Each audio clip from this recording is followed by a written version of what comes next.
ഭയാനകമാണ് toxic relationship ending പാറ്റേണുകൾ.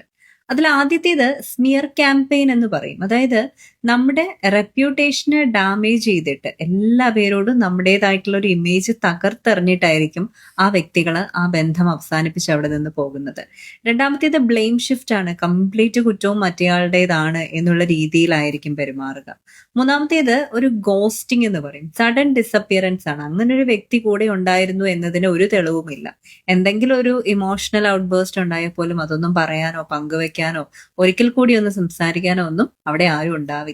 പിന്നെ discard ചെയ്യുക അല്ലെങ്കിൽ റീപ്ലേസിങ് ക്വിക്ലി എന്നൊക്കെ പറയുന്നത് അവർക്ക് നമ്മൾ എന്ന് പറയുന്ന ഒരു വ്യക്തിയുമായിട്ട് യാതൊരു ബന്ധവും ഉണ്ടായിരുന്നില്ല, അത്ര പ്രാധാന്യമുള്ള ഒരു വ്യക്തി ആയിരുന്നില്ല എന്നൊക്കെ ഉള്ള രീതിയിലൊരു ക്വിക്ക് റീപ്ലേസിങ് അവിടെ നടക്കുന്നുണ്ടാകും.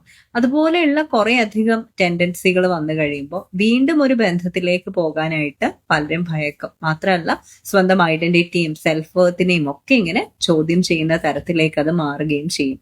Ghosting, smear campaign, blame shifting, drama workout തുടങ്ങിയുള്ള ടോക്സിക് റിലേഷൻഷിപ്പ് എൻഡിങ് പാറ്റേണുകൾക്ക് ഒരു അറുതി വരണം. You deserve a positive life. Let's transpire to inspire.